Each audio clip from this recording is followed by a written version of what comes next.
The morning sun rose over New Hebron just like it had for the past 20 years. Children walked to school while their parents headed to work in the farming districts. The colony had grown from a small settlement to a thriving city of 2.3 million people. Nobody expected this day would be their last. Commander Sarah Chen sat in the captain's chair of the patrol ship Defiant, drinking her morning coffee. Her crew was running routine checks near the edge of the system. It was boring work, but somebody had to do it. Earth had been part of the Galactic Council for 15 years now, and most aliens still treated humans like children who had just learned to walk. Sarah did not mind too much. Humanity was new to space, and the other races had been traveling between stars for thousands of years. The Krell Dominion alone had controlled their sector for over 3,000 years. They were reptilian creatures, tall and covered in dark scales with eyes that never seemed to blink. They made Sarah uncomfortable, but the Council promised peace between all member species. That promise died at 9:37 in the morning. The sensor officer shouted a warning. Sarah spilled her coffee as she jumped up. On the main screen, dozens of ships appeared from faster-than-light travel. They were Krell vessels, their dark hulls shaped like daggers pointed at New Hebron. Sarah opened communications immediately. "This is Commander Chen of the United Earthship Defiant. You are entering human space without authorization. Please state your intentions." There was no response. The Krell ships moved into position above New Hebron. Sarah felt her stomach drop. She knew what was coming, but her mind refused to accept it. "Get us closer," she ordered. "Maximum speed. And send a priority alert to Earth." The Defiant raced toward the planet, but it was too small and too far away. Sarah watched helplessly as the Krell ships began firing. Bright beams of energy struck the surface. Cities vanished in flashes of light. The planet's atmosphere caught fire in places. Within minutes, the entire surface was burning. Sarah's hands gripped the armrests of her chair so hard they hurt. Her crew sat in stunned silence. Some were crying. Others looked like they might be sick. 2.3 million people had just died, and they could do nothing but watch. The Krell ships finished their work and began turning toward the Defiant. Sarah's tactical officer reported that they were being targeted. 3 Krell cruisers broke formation and headed their way. "Prepare for emergency jump," Sarah said. Her voice sounded strange in her own ears, hollow and distant. "Get us out of here, now." The Defiant's faster-than-light drive activated just as the Krell fired. The ship shook violently and alarms blared throughout the bridge. They had taken a glancing hit, but they had escaped. Sarah ordered the crew to record everything their sensors had captured. The galaxy needed to see what the Krell had done. The journey back to Earth took 3 days. Sarah spent most of that time in her quarters, staring at the walls. She had joined the fleet to explore the galaxy and meet new species. She had not signed up to watch millions of people die. Every time she closed her eyes, she saw New Hebron burning. When the Defiant reached Earth, Sarah was summoned immediately to United Earth Government headquarters. She stood before the Council of Nations and played the recording. The chamber fell silent as the leaders of Earth watched New Hebron die. Some looked away. Others wept openly. When the recording ended, the room erupted in shouting. "This is an act of war," the Chinese representative declared. "We must respond with force," agreed the American president. "Against the Krell Dominion?" The European Union chancellor shook her head. "They have thousands of ships. We have barely 200. This would be suicide." Ambassador Yuki Tanaka, Earth's representative to the Galactic Council, reported from the Council station. The Council had held an emergency session. The Krell representative had called the attack a population management action in response to human expansion into contested space. New Hebron had been in human territory for 2 decades, but the Krell did not care about such details. The Council had voted to express their deep concerns about the situation. They encouraged both sides to pursue diplomatic solutions. Not a single species voted to condemn the Krell or sanction them. The Krell Dominion was too powerful, and humanity was too new and too weak to matter. Ambassador Tanaka's message ended with her own opinion. "We are alone in this. The Council will not help us. If we want justice for New Hebron, we must take it ourselves." Sarah was promoted to captain and given command of a new ship, the Vengeance. She did not feel honored. She felt angry. The United Earth government was moving into what they called total mobilization. Every factory was being retooled. Every shipyard was working around the clock. Retired military officers were being called back to service. Admiral Marcus Webb addressed the fleet in a message broadcast to every military installation. He was an old man with silver hair and tired eyes, but his voice was strong. For 15 years, we tried to be good neighbors in the galaxy. We followed the rules. We sought peace. The Krell have shown us that peace is only possible when you are strong enough to defend it. We were not strong enough. Our people on New Hebron paid the price for our weakness. He paused, and when he spoke again, his voice was hard as steel. That changes now. We will build ships. We will train soldiers. And we will show the Krell Dominion and every other species in this galaxy that humanity will not roll over and die. Because someone decided, we do not matter. The Krell struck first, but we will strike last. Sarah watched the speech from the bridge of the Vengeance. Around her, the crew nodded in agreement. These men and women had all lost someone on New Hebron. Friends, family, loved ones. They wanted the same thing Sarah wanted. They wanted the Krell to pay. But Sarah also felt something else beneath her anger. She felt fear. Not fear of dying, but fear of what humanity might become. Earth had spent centuries trying to leave behind its violent past. Wars had nearly destroyed the planet multiple times before humanity finally learned to work together. Now they were going back to war. And Sarah wondered if they would be able to stop once they started. She pushed those thoughts aside. New Hebron needed to be avenged. The Krell needed to learn that humans were not prey animals to be culled when convenient. Whatever it took, whatever it cost, humanity would make sure this never happened again. The Vengeance finished its shakedown cruise and was declared ready for combat. Sarah received her orders. She would lead a small fleet to the Krell border and begin what Admiral Webb called aggressive reconnaissance. Sarah knew what that really meant. They were going hunting. As the Vengeance jumped into faster-than-light travel, Sarah looked at the empty space where New Hebron had been.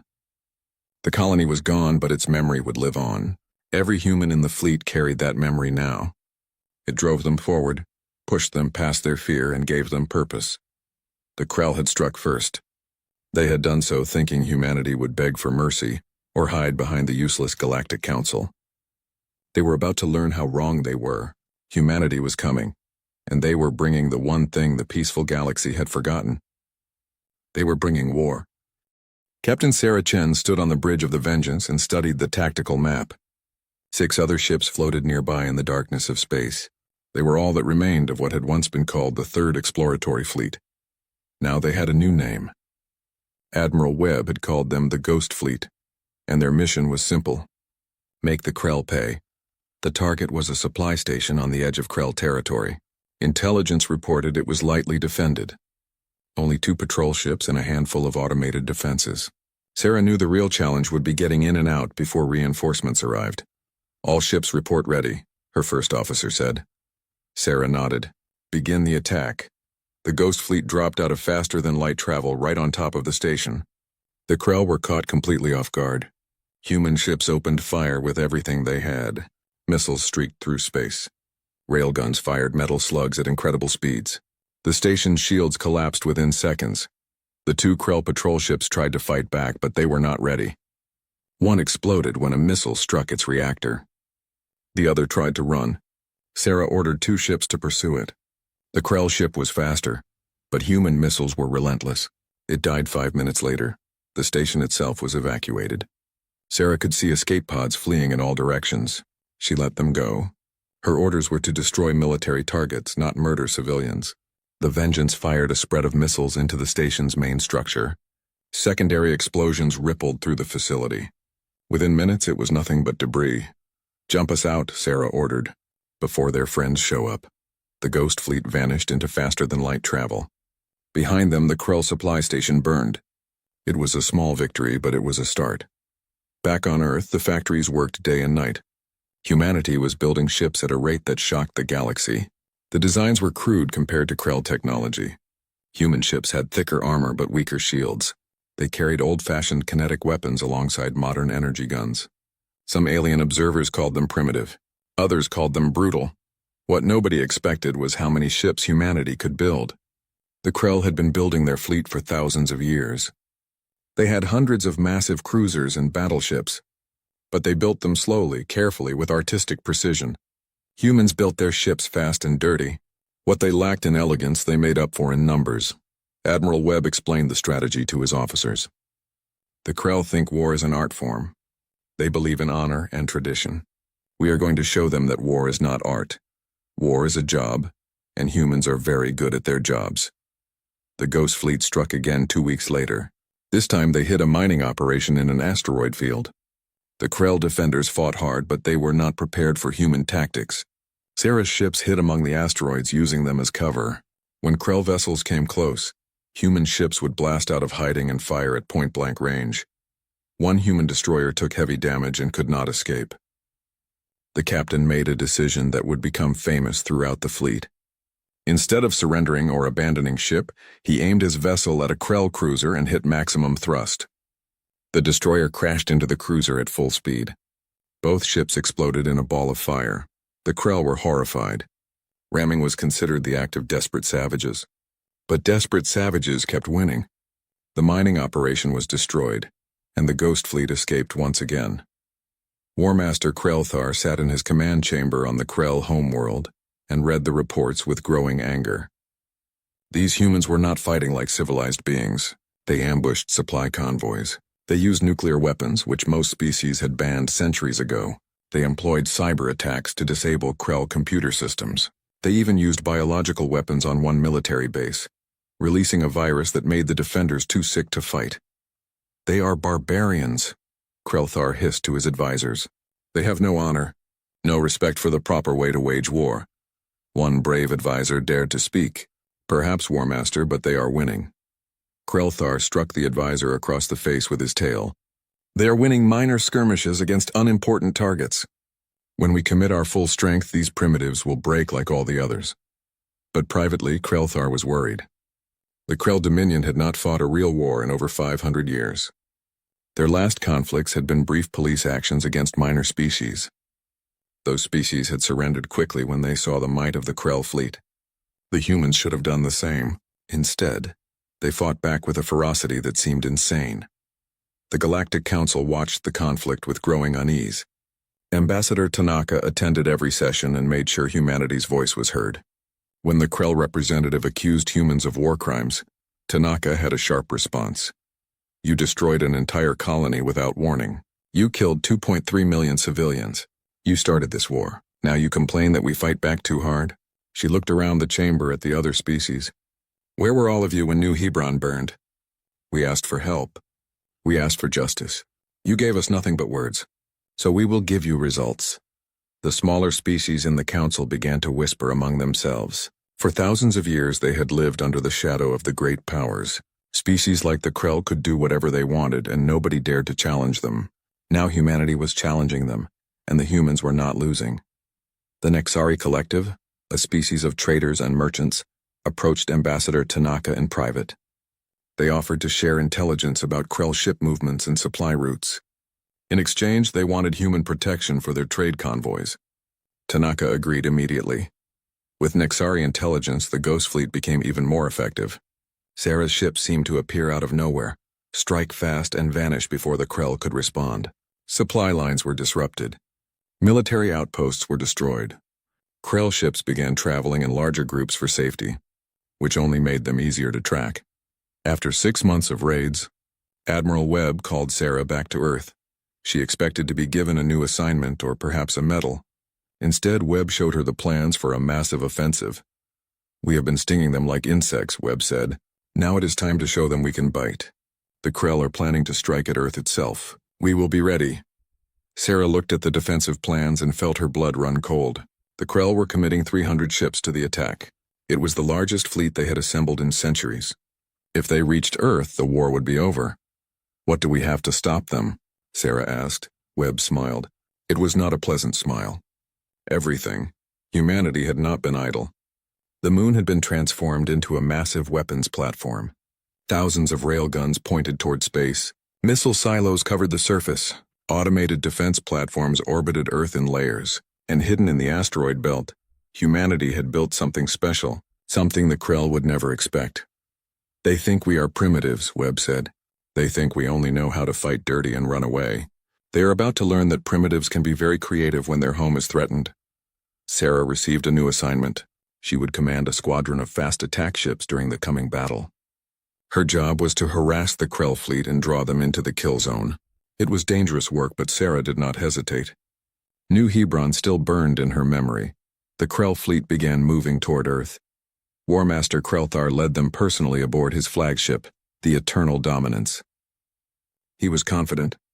300 ships would be more than enough to crush the human homeworld. After Earth fell, the rest of humanity would surrender. Then the Krell could return to their proper place as the dominant power in the sector. As the Krell fleet approached the Sol system, Krelthar allowed himself a moment of satisfaction. The humans had fought well for primitives, but their luck had run out. Soon this annoying war would be over. He had no idea how wrong he was. The Krell fleet emerged from faster-than-light travel at the edge of the Sol system. 300 warships filled the space with their dark presence. War Master Krelthar stood on the bridge of his flagship and gazed at the small blue planet in the distance. Earth looked peaceful and vulnerable. He would enjoy watching it burn. All ships advance in formation, he commanded. Target the moon first. Destroy their military installations. Then we will move on to the planet itself. The Krell fleet began its approach. They moved slowly and carefully, maintaining perfect formation. This was how civilized species fought wars. With discipline. With honor. With overwhelming force that left no doubt about the outcome. Captain Sarah Chen watched from the bridge of the Vengeance as the enemy fleet advanced. Her squadron was positioned behind a cluster of satellites hidden from Krell sensors. All across the solar system, human forces waited in similar ambush positions. Remember, Admiral Webb's voice came through on the command channel. Let them get close. Let them think they are winning. Then we show them what humanity can do. The Krell fleet passed the orbit of Mars without incident. Krelthar nodded with satisfaction. The humans were not even trying to slow them down. Perhaps they had finally realized how hopeless their situation was. As the fleet crossed into the inner system, the first attacks came. Small groups of human ships darted out from behind asteroids and moons, fired missiles and retreated at maximum speed. The attacks were weak and poorly coordinated. Krelthar allowed his ships to return fire, destroying a few of the attackers. Primitives, he muttered. They send their young to die in futile gestures. What Krelthar did not know was that those attacks were not meant to hurt his fleet. They were meant to position it. Each time the Krell ships turned to engage the human attackers, they moved a little off course. Slowly, carefully, the humans were herding 300 Krell warships exactly where they wanted them. The Krell fleet reached the moon. Krelthar gave the order to begin bombardment. His ships opened fire on the lunar surface. Energy beams struck the gray rock and exploded in massive clouds of dust. Several installations were destroyed in the first volley. Then the moon fired back. Thousands of railguns opened up at once. Unlike energy weapons that could be partially blocked by shields, these guns fired solid metal slugs at incredible velocity. The projectiles punched through Krell shields like they were not even there. Ships rocked under the impact. Armor crumpled. Several cruisers lost power and began drifting. Evasive action. Krelthar roared. Return fire on those gun positions. But the guns were buried deep in the lunar rock. The Krell could destroy the surface installations, but the main weapons were untouchable. More and more railgun rounds slammed into the fleet. A Krell battleship exploded when a slug penetrated straight through to its reactor core. Then the missiles launched. Thousands of them rose from hidden silos across the lunar surface. They filled the space between Earth and Moon with contrails and fire. Krell point defense systems tried to shoot them down, but there were too many. Missiles struck ship after ship. This is impossible, one of Krelthar's officers cried. Intelligence said the humans only had a few hundred missiles. Intelligence was wrong, Krelthar growled. He was beginning to understand something terrible. The humans had been preparing for this. All their hit-and-run attacks, all their desperate tactics had been buying time for this moment. Sarah's squadron came screaming out of hiding. The Vengeance led a dozen ships in a high-speed attack run straight through the Krell formation. They fired everything they had, focusing on ships that were already damaged. One Krell cruiser, its shields down and armor breached, took a direct hit from the Vengeance's main guns. It broke in half. All ships scatter, Sarah ordered. Her squadron split in 12 different directions. The Krell tried to track them, but the human ships were faster and more maneuverable. They had been designed specifically for this kind of fighting. Then the real surprise came. Hidden throughout the debris field of old satellites and space junk, thousands of automated drones activated. They were simple machines, nothing but a thruster and a nuclear warhead. They did not even have weapons targeting systems. They just flew toward the nearest large object and detonated. Krelthar watched in horror as suicide drones slammed into his ships. Each explosion was small, but there were hundreds of them. Shields flickered and failed under the constant assault. Smaller vessels were simply vaporized. Larger ships took critical damage, these barbarians. Krelthar slammed his fist on the command console. They use nuclear weapons like toys. They have no honor. His tactical officer interrupted. War Master, we have lost 40 ships. Many more are damaged. We should retreat and regroup. Retreat? Krelthar's eyes blazed with fury. The Krell Dominion does not retreat. We will push through their defenses and complete our mission. But the defensive platforms were just getting started. All around Earth, hidden installations revealed themselves. Massive laser arrays fired. Particle beam weapons cut through the void. And from the asteroid belt came dozens of human heavy cruisers that had been waiting there for weeks. The Battle of Terra, as it would be called in history books, lasted 14 hours.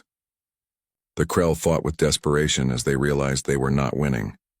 Ships that could no longer fight rammed into the defensive platforms. Damaged vessels tried to reach Earth's surface for one last attack, but humanity had prepared for everything. When a Krell destroyer broke through the defenses and headed for a major city, 3 human frigates intercepted it.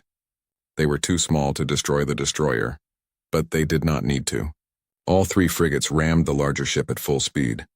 The destroyer was knocked off course and exploded harmlessly in the atmosphere. Admiral Webb watched from the command center deep beneath Earth's surface. Each human ship that died hurt his heart, but he could not deny the effectiveness of their sacrifice. The Krell had never faced an enemy willing to die to protect their home. They did not know how to fight against that kind of determination. War Master Krelthar's flagship was hit by a railgun round that tore through the engine section. The Eternal Dominance went dark, its power systems failing. Krelthar tried to order a retreat, but his communications were down. Around him, the remains of his fleet were already running, those ships that could still move. Of the 300 ships that attacked Earth, only 73 escaped. The rest were destroyed or crippled. Sarah's squadron hunted down several fleeing vessels, destroying them before they could jump to faster-than-light speed. When the last Krell ship vanished into the darkness, a cheer went up across the human fleet. But there was no celebration on Earth. The victory had cost 200 human ships and over 50,000 lives. The moon's surface was scarred with craters. Several orbital platforms had been destroyed, and Krelthar's flagship still floated in space, its crew trapped inside. Admiral Webb made a decision that would shock the galaxy. He ordered Krelthar taken alive. Human Marines boarded the crippled flagship and fought their way to the bridge. The War Master tried to fight, but he was old and wounded. The Marines stunned him and brought him back to Earth in chains. Ambassador Tanaka immediately called for an emergency session of the Galactic Council. When the council assembled, she stood before them with War Master Krelthar in a containment field beside her. "This is the leader who ordered the destruction of New Hebron," Tanaka said. Her voice was cold and hard. "This is the commander who brought 300 ships to destroy Earth. We captured him. We could have killed him, but we did not. Do you know why?" The council chamber was silent. Every species representative stared at the captive Krell with a mixture of shock and disbelief. The Krell were supposed to be unstoppable, yet here their greatest war master stood in chains, defeated by the species everyone had called primitive. "We spared him because we are not monsters," Tanaka continued. "We fight to defend ourselves, not to commit genocide. But make no mistake, the Krell started this war. They thought we would be easy victims. They were wrong." She activated a holographic display. It showed footage from the battle. The council watched as the Krell fleet was torn apart. They saw human ships sacrifice themselves. They saw the brutal efficiency of humanity's defenses. Many representatives looked away, unable to watch the carnage. "You call us barbaric," Tanaka said. "You call us primitive. But when the Krell came to destroy us, where were you? You did nothing. You said nothing. So we did what we had to do. We survived. And now the Krell will learn what it means to lose." 3 council species stood up and demanded that humanity be punished for excessive force. But for the first time in thousands of years, the smaller species found their voices. Representatives from a dozen minor civilizations spoke in support of humanity. They talked about living in fear of the great powers. They spoke of injustices they had suffered in silence. The vote was close, but the council did not condemn humanity. Instead, they agreed to establish tribunals for war crimes. Krelthar would be the first to stand trial. The Krell Dominion's allies quietly began distancing themselves from the conflict. Sarah Chen sat in her quarters aboard the Vengeance and watched the news broadcasts. The galaxy was changing. Humanity had proven that the old powers could be challenged. But Sarah felt no joy. She thought of all the people the Krell Dominion was in chaos. After the disaster at Earth, their military command structure had collapsed. War Master Krelthar was in human custody. More than 200 ships and their crews were lost. For a civilization that had not known defeat in 1,000 years, the shock was overwhelming. Admiral Marcus Webb stood before the United Earth government and presented his plan. It was called Operation Hellstorm, and it was designed to do one thing, and the Krell's ability to make war forever. "We cannot stop now," Webb said. "If we show weakness, the Krell will rebuild and attack again in 10 years or 20 or 50. We must make sure they never threaten anyone again." Some government representatives argued against the plan. They said humanity had already proven their point. The Krell had been defeated. Why continue the killing? But others remembered New Hebron. They remembered 2.3 million people who never got a chance to defend themselves. The vote was close, but Operation Hellstorm was approved. The human fleet, reinforced with newly built ships from the factories on Mars and Luna, prepared for the largest offensive in human history. They were not going to invade Krell territory. They were going to destroy every military installation the Krell had. Captain Sarah Chen was given command of the Ghost Fleet once again. Her mission was the most dangerous of all. She would lead a strike directly at the Krell homeworld, not to attack the planet but to disable their orbital defenses. If she succeeded, the Krell would have no choice but to surrender. Sarah gathered her squadron commanders in the briefing room. They all looked tired. They had been fighting for over a year now, and it showed in their faces. But their eyes still burned with determination. "This will not be easy," Sarah told them.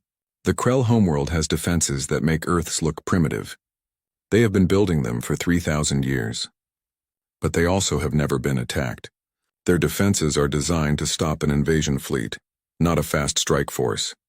She brought up a holographic map of the Krell system. "We will jump in here at the edge of their sensor range. Then we use maximum speed to reach the planet before they can organize a response. Our targets are the shield generators. Destroy those and the Krell will be defenseless." One commander raised his hand. "And if we cannot destroy them all?" Sarah looked him in the eye. "Then some of us will need to make sure they go down anyway." Everyone in the room understood what that meant. This was a one-way mission for anyone whose ship got too damaged to escape. Sarah could see the fear in their faces, but she also saw acceptance. They had all lost someone at New Hebron. If dying meant preventing another New Hebron, they would do it. The Ghost Fleet jumped into the Krell system 3 days later. 20 ships appeared out of nowhere and accelerated to maximum speed. Alarms blared across every Krell military installation.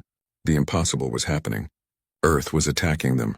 The Krell had 36 warships in orbit around their homeworld. They scrambled to intercept the human ships. But the humans did not slow down or try to fight. They just kept accelerating, dodging return fire and launching missiles at anything that got too close. Sarah's tactical display showed multiple Krell ships on an intercept course. All ships maintain formation. Do not stop for anything. If you get hit, keep flying until you reach the target or you cannot fly anymore. The first human ship took a direct hit from a Krell battleship. Its shields collapsed and the hull was breached in a dozen places. But the captain kept the engines running. The damaged ship limped forward, trailing debris and atmosphere until it reached the nearest shield generator. Then it rammed the structure at full speed. The explosion took out the generator and the ship. 1 down. 7 more to go. Sarah's Vengeance led the charge toward the main shield complex. Krell fighters swarmed around them like angry insects. Point defense guns shot down dozens, but more kept coming. The Vengeance's shields were taking heavy damage. Sarah could smell burning circuits from the overloaded systems. "Give me everything," she shouted to her engineering team. "I need full power to weapons." The Vengeance fired its main guns at the shield generator. The first shot was absorbed by the generator's own shields. The second shot cracked them. The third shot punched through and hit the main structure. The generator exploded in a ball of blue fire. 2 down, 6 to go. All across the orbital zone, human ships were fighting and dying to reach their targets. A destroyer lost its engines but continued on momentum alone, using thrusters to aim itself at a generator. A frigate completely engulfed in flames crashed into a defense platform and destroyed both. Another ship, its crew dead and systems failing, was remotely piloted by AI into the final approach. Sarah watched as ship after ship sacrificed itself. These were not suicide attacks born from desperation. They were calculated decisions made by people who knew what they were dying for. Every generator destroyed was one less weapon the Krell could use against others. The Krell defenders fought with equal desperation. This was their homeworld. If they failed here, everything was lost. But they had trained for battles in space, not for enemies willing to turn their ships into missiles. The human tactics were insane, but they were working. Admiral Webb watched from Earth as reports came in. The Ghost Fleet was succeeding, but the cost was terrible. Of the 20 ships that went in, only 5 were still operational. The rest were destroyed or too damaged to fight. But they had taken out 6 of the 8 shield generators. Sarah's Vengeance was one of the ships still flying. Her hull was scarred and burned. Half her crew was dead or wounded. Life support was failing in 3 sections, but her engine still worked, and she had one more target to hit. All remaining ships concentrate on Generator 7, Sarah ordered. Hit it with everything we have left. 4 human ships converged on the target. They fired every missile they had. The generator's shields held for a moment, then collapsed under the barrage. The structure itself was heavily armored, but armor could not stop a ship traveling at combat speed. The destroyer, relentless, its captain dead, and half the bridge crew injured, made the final run. Sarah watched as the ship crashed into the generator and exploded. Generator 7 went down, 1 left, but Sarah's tactical display showed bad news. Krell reinforcements were arriving from other parts of the system. In 10 minutes, the Ghost Fleet would be surrounded and destroyed. Vengeance to all ships, Sarah broadcast. We need to take out that last generator now. I am going in. Anyone who can still fly, follow me. 3 ships formed up behind the Vengeance. They were all damaged. They were all running on emergency power, but they were still in the fight. The small formation accelerated toward the final shield generator. Krell weapons fire filled the space around them. One ship took a direct hit and exploded instantly. Another lost half its hull but kept flying. Sarah's shields finally failed completely. Energy beams scorched the Vengeance's armor. Sarah, her first officer said quietly, "We are not going to make it." Sarah looked at the tactical display. He was right. They would not survive long enough to destroy the generator. Unless she did something drastic. All ships, this is Chen, break off and get out of here. That is an order. I am finishing this run. Captain, no. Her weapons officer protested. That is an order. Sarah repeated. Someone needs to tell Earth what happened here, now go. The 2 remaining ships peeled away and headed for the system edge. Sarah knew some of her crew would try to stop her. She locked everyone out of the helm controls. The Vengeance was under her command alone now. She aimed the ship directly at the shield generator and pushed the engines to maximum. The Krell threw everything they had at her. Energy beams, missiles, kinetic rounds. The Vengeance shook with each hit. Whole sections of the ship went dark. The bridge caught fire. Sarah strapped herself into the captain's chair and held course. She thought about New Hebron. She thought about the millions who died that day. She thought about all the people who had died in this war, both human and Krell. All because some powerful beings had decided that weaker species did not matter. This is for New Hebron, Sarah whispered. But at the last moment, something unexpected happened. The remaining crew, trapped in various parts of the ship, started sending her messages. They were not begging her to turn back. They were thanking her for leading them, thanking her for giving them a chance to mean something. Sarah realized she was not alone in this sacrifice. Her crew was choosing to die with her. They could have abandoned ship, but they stayed. They stayed because this mattered, because someone had to make sure the Krell never did this to anyone else. The Vengeance struck the shield generator at full velocity. The explosion was visible from the surface of the Krell homeworld. The last shield generator went offline. The Krell capital was defenseless. From orbit, Admiral Webb's fleet appeared. Dozens of human ships dropped out of faster-than-light travel. They had been waiting for this moment. The Ghost Fleet had succeeded. Now it was time to deliver the ultimatum. Webb's message broadcast on all Krell frequencies. This is Admiral Marcus Webb of the United Earth Fleet. Your orbital defenses are destroyed. Your warships are... The wreckage of the Vengeance was recovered from orbit around the Krell homeworld. Most of the ship was destroyed, but they found the bridge intact. Captain Sarah Chen's body was still strapped in the captain's chair. Admiral Webb insisted on being present when they brought her home to Earth. Sarah was given a hero's funeral. Millions watched as her coffin was carried through the streets of Geneva. Flags flew at half-mast across the planet. She had become a symbol of humanity's determination and sacrifice. But to Admiral Webb, she was just another name on a list that had grown far too long.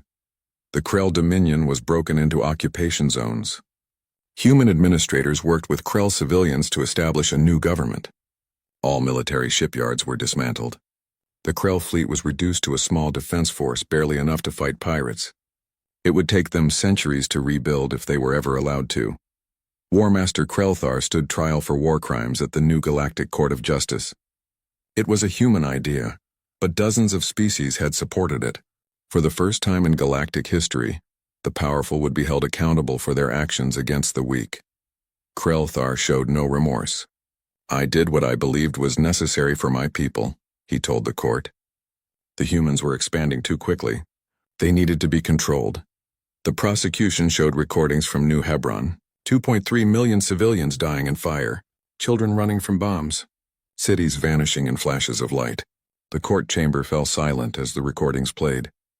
Krellthar was found guilty of genocide and crimes against sapient life. He was sentenced to life imprisonment on a neutral station. As guards led him away, he looked at the human observers. "You have won this war," he said. "But you have also become what you fought against. Warriors, killers. You will never escape that now." His words haunted many humans. They had gone to the stars seeking peace and found only war. Now they were known throughout the galaxy as the species that had defeated the Krell. But at what cost? Ambassador Yuki Tanaka addressed the Galactic Council for the final time as humanity's representative. She was being promoted to a new position, one that had been created specifically for Earth. Humanity would join the Council's Security Directorate, a reformed body designed to prevent wars before they started. "We did not want this," Tanaka told the assembled species. "We wanted to be explorers and traders. We wanted to make friends among the stars." The Krell took that dream and burned it along with New Hebron. "They forced us to remember what we are capable of when we are pushed too far." She paused and looked around the chamber. Some species met her gaze. Others looked away. "But we refused to become the next bullies. We refuse to use our strength to oppress others. Instead, we will use it to protect those who cannot protect themselves. Any species, large or small, that faces aggression can call on Earth for help. We will answer." The council chamber erupted in debate. Some of the great powers objected to this proposal. They saw it as humanity trying to police the galaxy. But the smaller species, those who had lived in fear for generations, stood and applauded. For them, humanity's promise meant hope. The Nexari Collective was the first to sign a mutual defense treaty with Earth. Within months, 20 other species had done the same. Humanity began building new ships not for conquest but to patrol and protect. The phrase "protected by Earth" started appearing on trade routes and colony worlds. Admiral Webb retired after the war. He had done what he set out to do. The Krell were defeated and Earth was safe. But he could not forget the faces of all the people who had died under his command. Sarah Chen, the crew of the Relentless. The pilots who rammed their ships into Krell vessels.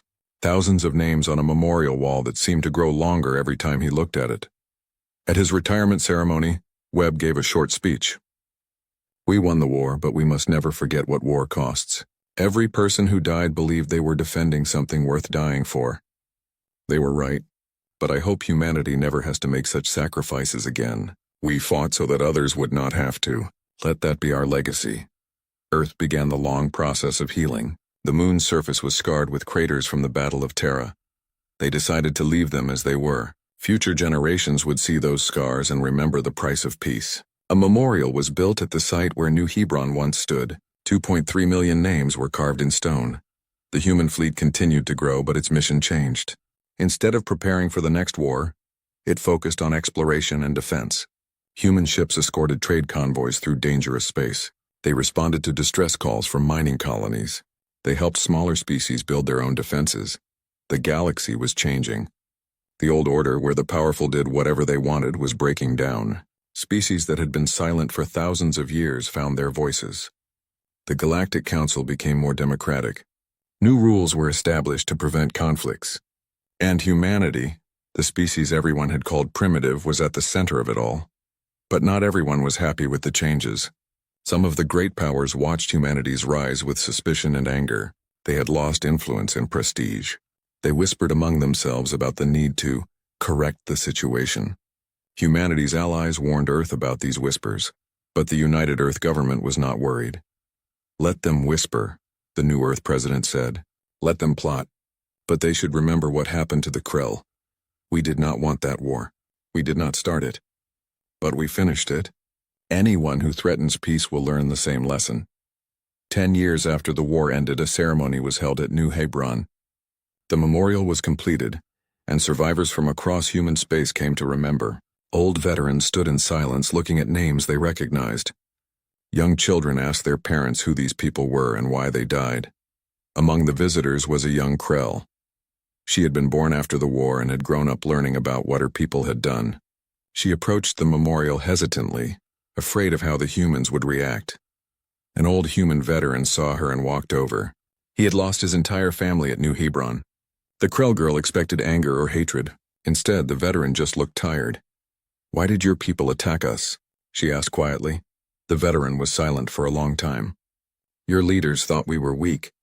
They thought we would not fight back. They were wrong." He gestured to the memorial. "This is the price of that mistake. Remember it. Make sure your children remember it. So it never happens again." The Krell girl nodded. She had come to New Hebron to understand. Now she did. The war had not just killed people. It had killed the innocence of two species. The humans had learned they could never let their guard down. The Krell had learned that power without wisdom leads to disaster. Back on Earth, a new generation of children were growing up. They learned about the war in school. They saw the recordings and read the accounts. But they also learned about the peace that followed. They learned that strength was not just about winning fights, but about protecting the weak. A reporter asked one of these children what she wanted to be when she grew up. She thought for a moment and said, "I want to join the fleet. Not to fight wars, but to make sure we never have to fight one again." That was humanity's new dream. They had proven they could wage war better than species with thousands of years of experience. Now they would prove they could keep the peace just as well. The galaxy had struck first, but humanity's response had been to build a future where no one would need to strike at all. On the bridge of a patrol ship far from Earth, a young officer looked out at the stars. She wore a uniform with a patch that showed Earth and the moon. Above them were the words, "Never again."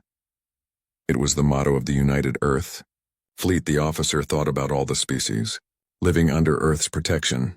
She thought about the treaties and alliances that kept the peace. She thought about Captain Sarah Chen and all the others who had died so that she could stand here in safety. "Never again," she whispered to the stars. The war was over. Humanity had won. But more importantly, humanity had not forgotten why they fought. They remembered New Hebron. They remembered the cost. And they would make sure that cost meant something. The galaxy had learned a hard lesson about humanity. They were not the strongest species. They were not the oldest or the wisest. But when pushed to the edge, when their homes and families were threatened, they would do whatever it took to survive. And now that the fighting was done, humanity would do whatever it took to make sure no other species had to learn that same terrible lesson. The aliens had struck first, thinking humanity would be easy prey. Instead, they woke a sleeping giant. And that giant, having proven its strength, now used that strength to guard the weak and keep the peace. That was humanity's true revenge. Not destruction, but protection. Not conquest, but justice. The Krell had tried to erase humanity from the stars. Instead, humanity had become the stars' guardians. And they would remain vigilant, forever remembering the price of peace, forever ready to defend it. The galaxy would never forget the day the aliens struck first. But more importantly, it would never forget humanity's response, not with more violence than necessary, but with exactly enough. Not with cruelty, but with determination. Not to dominate, but to ensure it never happened again.